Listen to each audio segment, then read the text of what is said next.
облаков. Правда Твоя, как горы Божии, и судьбы Твои, бездна великая. Человеков и скотов хранишь Ты, Господи. Как драгоценна милость Твоя, Боже, сыны человеческие, тени крыл Твоих покойных. Насыщается от тука духа Твоего, и из потока сладости Твоих Ты напаяешь их. Ибо у Тебя источник жизни, на свете Твоем увидит свет. Пряды милость Твою, знающим Тебя, и правду Твою, правым сердцем. 우리 함께 5절부터 10절 제가 먼저 주님의 말씀 드리겠습니다. 여호와여 주의 인자하심이 하늘에 있고 주의 진실하심이 공중에 사무쳤으며 그의 그 지방에서 주의 심판은 바다와 같으니이다. 여호와여 주는 사랑과 진실을 구하여 주시나이다. 하나님이여 주의 인자하심이 어찌 그리 보배로운지요 사람들이 주의 날개 그늘 아래 피하나이다. 그리스도의 집에 있는 살찐 것으로 풍족할 것이라. 주께서 주의 복락의 강물을 하시게 하십니다. 진실로 생명의 원천이 주께 있사오니 주의 빛 안에서 우리가 빛을 보리이다. 다른 자에게 주의 인자하심을 계속 베푸시며 마음이 자에게 주의 우리를 베푸소서. 9절 우리 다시 한번 읽겠습니다. 진실로 생명의 원천이 주께 있사오니 주의 빛 안에서 우리가 빛을 보리이다. 아멘. 기도하겠습니다. 은혜로우신 하나님 감사합니다. 오늘 말씀 가운데 2015년 주님께서 얼마나 우리를 사랑하시는지를 알게 하여 주시옵소서. 그래서 2015년이 주의 빛과 영광 가운데 살게 하시는 놀라운 축복 가운데 살게 하여 주시옵소서. 이 말씀을 우리 성도님들과 함께 나누고자 합니다. 주여 성령으로 임하여 주셔서 우리 각자의 마음에 하나님께서 직접 말씀하시고 직접 알게 하시고 직접 깨닫게 하시고 직접 행하게 하여 주시옵소서. 이 모든 말씀 예수님 이름으로 간절히 기도드리옵나이다. 아멘. 이런 말 들어보신 적 있습니까? 뛰는 놈 위에 나무는 있고 날아가는 놈 위에 우주선 타고 달 날아가는 사람이 있다. 예. 이렇게 우리가 사는 세상은 나보다 더 뛰어나고 도저히 당해낼 수 있는 없는 일들이 굉장히 많이 있습니다. 여러분들 2014년 바로 어제인데 이렇게 한번 한 해를 이렇게 돌아보면서 어떤 느낌이 어떤 생각이 드십니까? 하루하루 힘들지만 겨우 이렇게 막 숨에 턱이 닿을 만큼 해서 겨우 이렇게 넘어가면서 사셨습니까? 아니면 열심히 일했는데 열심히 은행 통장 보면서 돈이 떨어지지는 않을까 빚이 생기지는 않을까 그렇게 걱정하면서 사셨습니까? 매일매일 하루도 마음 편하지 않게 가슴 이렇게 막 떨리면서 에이 몰라 이러고 사셨는지는 모르겠지만 우리는 작년 2014년 그렇게 살았다면 처음으로 그래가 행복하지 않은 인생을 살았던 것일 겁니다.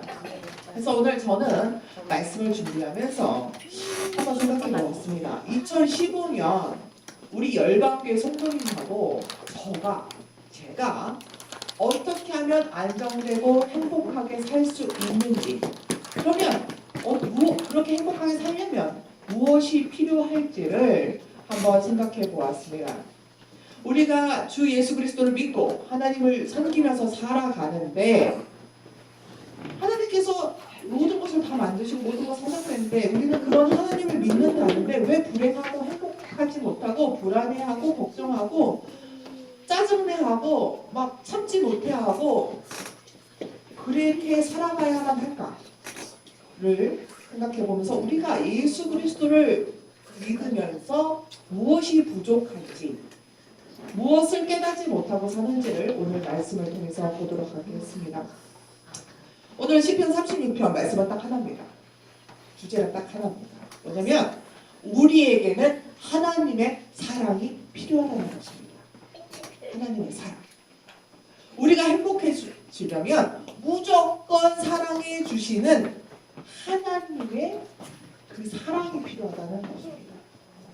그 사랑으로 우리가 어떻게 행복하게 살 수 있는지도 그 뒤에 쭉 나와 있습니다. 오늘 말씀을 통해서 우리 성도님들 각자에게 주시는 하나님의 새해 메시지 2015년에 주시는 그 음성을 들으시기를 바랍니다. 그래서 그 음성을 통해서 하나님의 놀라우신 기적으로 가득 차는 2015년이 되시기를 바랍니다. 아멘. 네.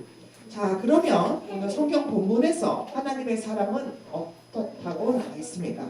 5절 함께 읽겠습니다. 시작.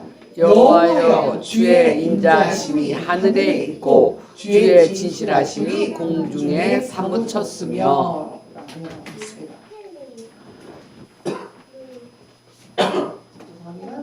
하나님의 사랑은 하늘에 있고 또 공중에 사무쳤다고 말하고 있습니다. 자, 공중에 사무쳤다라는 말은 히브리어로 마임이라는 말인데 이렇게 뻗쳐 있는 거 있죠. 구름이 비행기가 지나가면 구름 그 기운이 쫙 하고 뻗쳐 있는 것처럼 이렇게 뻗쳐 있는 상태를 말합니다. 그래서 다시 말하면 하나님의 사랑은 변함이 없고 꾸준하고 믿을만한데 이러한 사랑을 어떻게 해요? 재거나 측량할 수 없다라는 의미로 공중에 사무쳤다라고 얘기를 하는 것입니다. 인간이 가장 상상할 수 있는 가장 높은 것이 어디입니까? 바로 하늘입니다.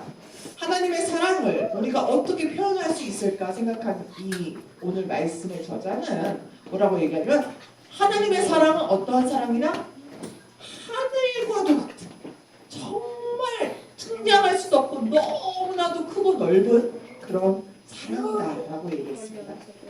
그럼 이러한 사랑이 어떻게 우리에게 도움이 됩니까? 하나님 사랑 뭐예요? 무한하고 넓고 측량할 수도 없고 굉장히 넓고 좋습니다. 큽니다. 그런데 그 사랑이 우리에게 무슨 도움을 주느냐? 6절입니다. 함께 읽겠습니다. 6절 말씀입니다. 시작. 주의 의는 하나님의 산들과 같고 주의 심판은 큰 바다와 같으니라. 여호와여 주는 사랑과 진승을 구하여 주시나이다. 아멘. 여기서 판단은 위시파트라는 말입니다. 관습 옳은 것에 대해서 말해주고 또 결정해주는 걸 말합니다. 그러니까 여기서 판단하시는 분은 누구예요? 하나님이십니다. 그렇기 때문에 판단한다는 말은 하나님께서 판단하신다는 말은 그 사람을 구해주시고 도와주신다는 말로도 할 수 있습니다. 재판관이요 죄인이 왔고 그 죄인 때문에 피해당한 사람이 왔습니다. 그래서 판단을 해줍니다. 너 가해자, 너 죄 지는 사람, 이 죄 지은 것 때문에 피해당하고 괴로워하는 사람에게 뭘 해줘. 그러면 어때요? 피해자는 도움을 받는 거죠. 그거와 마찬가지로 하나님의 판단은 바로 구원이나 도움으로 해석할 수 있습니다. 그렇기 때문에 사람과 짐승을 보호하신다고 말하고 있는 것입니다. 주의 판단이 왜 사람과 짐승을 보호해 주느냐? 판단해 주시기 때문입니다. 사단의 무리가 와서 괴롭히고 막 이러는데 가만히 있으면 그거는 도움이 되지 않는 것처럼 하나님께서 판단하셔서 사람과 짐승들이 막 괴로워하고 악한 것 때문에 악한 영들 때문에 괴로워하고 막 피 흘리고 막 고통스러워하는 것을 판단하셔서 구해주신다고 하는 것이 보호해주신다는 말입니다. 그래서 결론적으로 무슨 얘기냐면 주는 사람과 짐승을 보호하시나이다. 이 얘기는 뭐냐면 세상의 모든 것들 고통과 불행으로부터 하나님께서는 자신의 자녀들을 구원하신다는 말입니다. 제가 좋아하는 복음성가 중에 하나님의 사랑을 사모하는 자라는 찬양이 있습니다. 거기에서 제가 제일 좋아하는 구절이 있습니다. 너의 작은 심음에도 응답하시니 너는 어느 곳에 있든지 주를 향하고 주만 바라볼지라. 너의 작은 심음에도 응답하시니 누가요? 하나님이 너의 작은 심음에도 응답한다는 거죠. 작은 신음이 뭡니까? 제가요 병원에 입원을 했는데요. 저희가 막 아프면 막 간호원을 불러요. 벨로루가 아프다 그래요. 근데 진짜 옆에 35살짜리 되시는 남자분인데 수족냉증이래요. 얼마나 아프신지요. 이분이요 간호원을 못 불러요. 신음을 크게도 못 질러요. 너무 아파서. 너무 아픈 고통은 목소리조차 낼 수 없는 그런 아픔. 작은 신음. 우리 가장 아픈 그 신음에도 하나님은 응답하신다는 말입니다. 가슴에 아픔이 있습니다. 주위에 사람은 많지만 그 누구도 아픔을 알 수가 없습니다.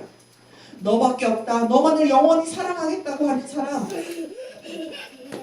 있는다 하더라도 내 안에 있는 그 아픔을 다 알아주고 치유해 줄 수 있고 회복시켜 줄 수 없습니다. 사람을 의지한다? 사람과 더불어 살아갈 수는 있어요.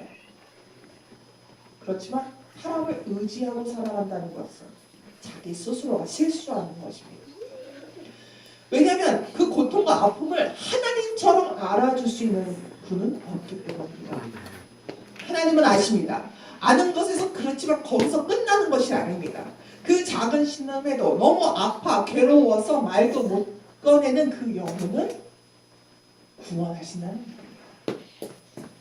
그러니 우리가 누구를 진정 믿고 의지해야 하겠습니까? 바로 하나님입니다. 우리가 하나님을 믿으면 어떻게 살아갈 수 있는지 7절과 8절에서 얘기해주고 있습니다. 함께 읽겠습니다. 시작. 하나님이여 주의 인자심이 어찌 그리 보배로우시오. 사람들이 주의 날개 그늘 아래 피하나이다. 네, 8절이요. 그들이 주의 집에 있는 살찐 것으로 풍족할 것이라. 주께서 주의 복락의 강물을 마시게 하시리이다. 아멘, 아멘, 아멘.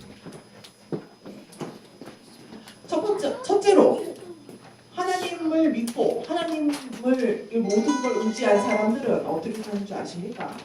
주의 날개 그늘 아래 피해야 됩니다. 어린 새들이 어머니 새의 날개 아래 보호처를 찾듯이 하나님 품 안으로 들어가야 합니다. 우리는 이 세상에서 힘들고 어려울 때 잠시 쉬어가는 곳이 어디입니까? 어디입니까? 수다요? 전화해서 수다 떠는 친구? 아니면 술과 게임 같은 것들? 제가 분명히 말씀드리겠습니다. 이 모든 것들은 잠시 그 스트레스만을 풀어줄 뿐 정말 피곤이 풀리고 걱정이 다 해결되고 힘을 얻을 수가 없는 것입니다. 아무 소용없습니다. 친구에게 의리를 지켜봤자 상처만 돌아옵니다. 술, 게임, 중독만 되고 내 생활만 어지러워질 뿐입니다. 그래서 반드시 우리에게는 주의 날개 그늘이 필요합니다. 비가 오나 눈이 오나 젖지 않고 춥지 않는 그런 곳이 필요한 것입니다. 그러면 이런 곳은 바로 하나님의 날개 그늘 아래인데, 두 번째로 그런 하나님 품 안에 들어가게 되면 뭐를 누리게 되느냐? 8절에 보면 주의 복락의 강수로 마시우리이다.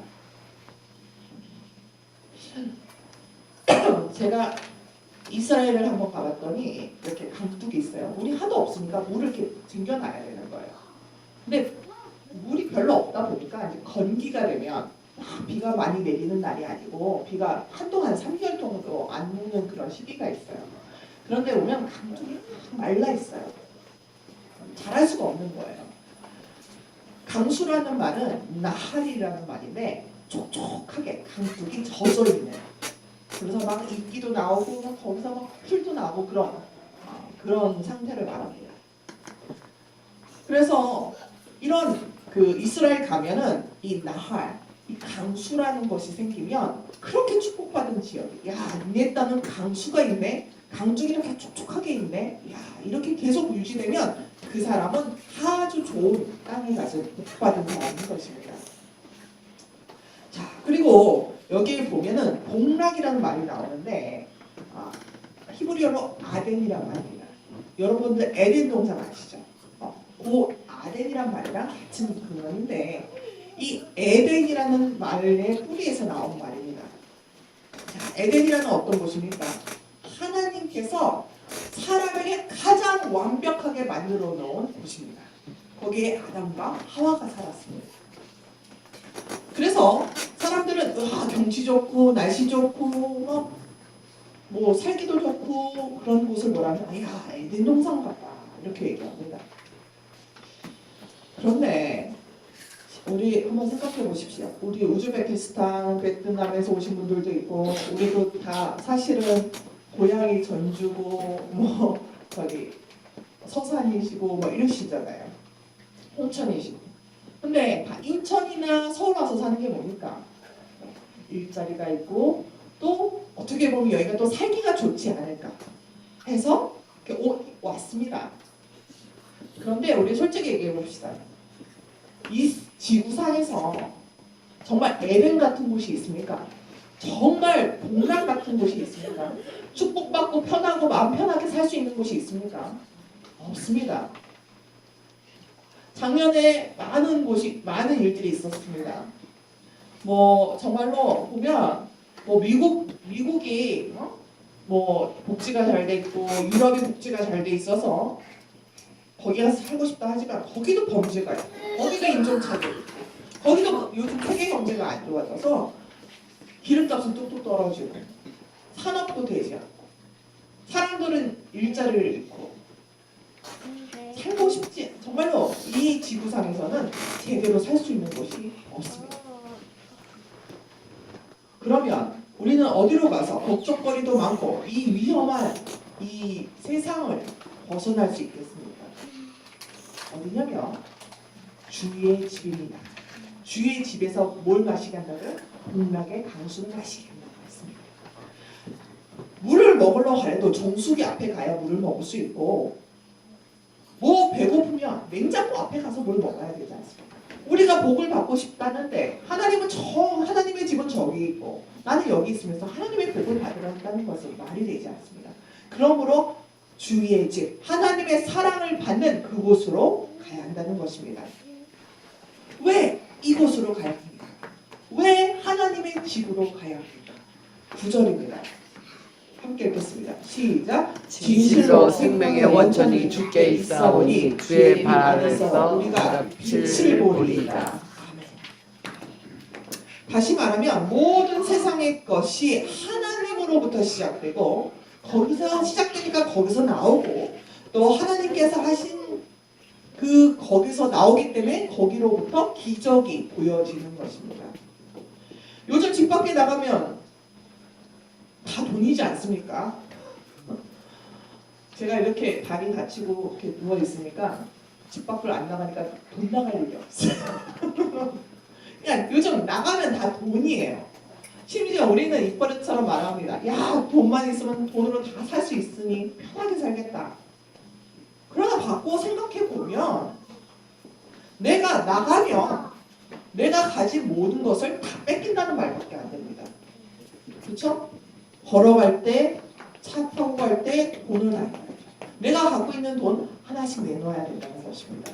기분 좋게 뺏기던 기분 나쁘게 뺏기던 집에서 돌아와 자는 시간을 빼놓고서는 내가 집 밖을 나가면 모든 것을 세상에 뺏기면서 살게 되어 있다는 것입니다. 내가 가진 것, 시간, 노력, 돈, 힘 등을 다 뺏기고 사는 것입니다. 그래서 그러면 이렇게 말할 수 있습니다. 세상에 나가면 나에게 얻어지는 것은 없고 채워지는 것도 없고 다 뺏기며 산다.